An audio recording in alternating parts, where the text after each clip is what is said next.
Welcome back, guys, to another explanation of the Breaker Eternal Force। तो chapter की शुरुआत होती है। वो चश्मे वाला लड़का बोलता है, हाँ वो कहाँ से आया। वो लड़की कहती है, मुझे कैसे पता, बस उस बुड्ढे को लो। हा हा हा। वो बुड्ढा हंसते हुए कहता है, मैंने सोचा नहीं था कि मुझे कोई ढूंढ पाएगा। लगता है मुझे ये भी जगह छोड़नी पड़ेगी। ओए बुड्ढे, ध्यान से सुनो, तुम बस अपने आप को ही नुकसान पहुंचाओगे। वो बुड्ढा कहता है, जरा मुझे एक चीज बताओ, क्या तुमने कभी उस चीज को देखा है जिसे तुम ढूंढ रहे हो। एक बंदा कहता है, ये क्या कह रहा है, मुझे नहीं पता, मुझे कोरियन नहीं आती है। चलो मैं तुम्हें कुछ दिखाता हूँ जिससे तुम्हें कुछ शांति तो होगी। हाजी उस बुड्ढे में कुछ अजीब सा नोटिस करता है। ये हो क्या रहा है, ये अजीब सी एनर्जी क्या है। डीमन लॉर्ड की ताकत इटर्नल क्यूआई है, वो अमर और इंडेस्ट्रक्टिबल हैं। तभी उस बुड्ढे के कपड़े फटने लगते हैं और उसकी मसल्स बढ़ने लगती हैं। ये देखकर वो लोग हैरान होते हैं, ये क्या हो रहा है। ओए, उस बुड्ढे ने अभी क्या कहा, मुझे कोई आइडिया नहीं है। ओए, खड़े होकर सिर्फ देखो मत, अटैक करो। मुझे नहीं पता कि ये क्या हो रहा है, लेकिन इसे रोको, इससे पहले कुछ गड़बड़ हो जाए। वो बुड्ढा उस अटैक को डॉज कर देता है और एक पंच सीधा उसके पेट पर पड़ता है। वो आदमी दूर जाके गिर जाता है। एक निपट गया। तभी एक पंच उसके मुंह पर पड़ता है, लेकिन उसे कुछ होता ही नहीं है। ये देखकर वो आदमी उस बुड्ढे के अटैक को ब्लॉक करने के लिए तैयार हो जाता है, लेकिन उस बुड्ढे की पंच में इतनी पावर होती है जिससे वो पीछे की तरफ उड़ जाता है। दूसरा निपट गया। ये देखकर सभी लोग हैरान होते हैं। सभी लोग फैलो, ये बुड्ढा छुपा रुस्तम निकला। चश्मे वाला लड़का अपने जंजीरों से हमला करता है, लेकिन बिना कोई ताकत लगाए वो बुड्ढा उसे भी तोड़ देता है और वो अब लड़की का काम तमाम करने के लिए बढ़ता है। उसका पैर पकड़कर हवा में उठा देता है। तीसरा निपट गया।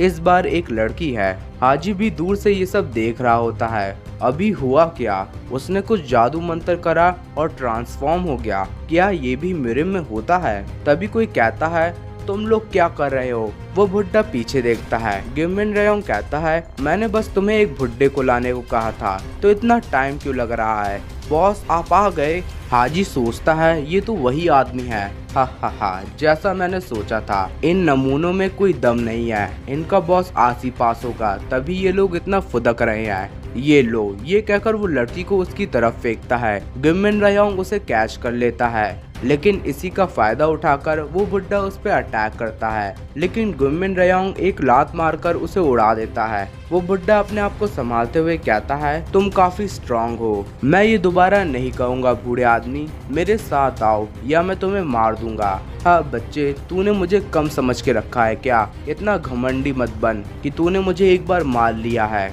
तभी गिमिन रेयोंग उसका सर पकड़ने आता है, लेकिन वो बुड्ढा उसे भी डॉच कर देता है। देखा ना, मुझे पता था कि तू क्या करने जा रहा था। तभी गिमिन रेयोंग अपने पैर से उसका सर जमीन में धंसा देता है।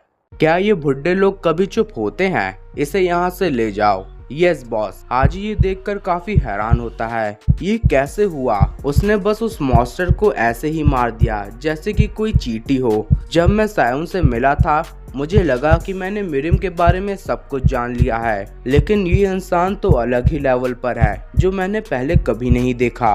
वो बुड्ढा फिर से हंसने लगता है। कितने साल हो गए हैं बॉस, इसे होश आ गया। पहले काफी मजा आता था जब मैं डीमन लॉर्ड के साथ था।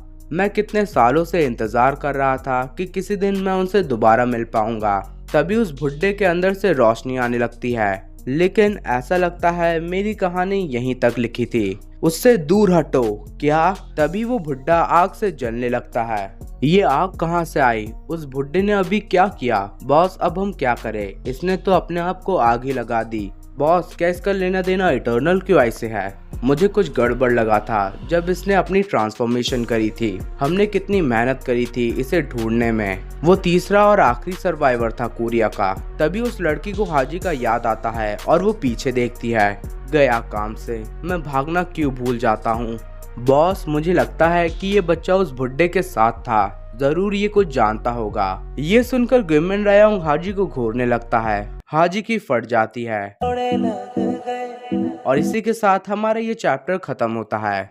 वीडियो पसंद आई हो तो लाइक शेयर सब्सक्राइब जरूर करिए।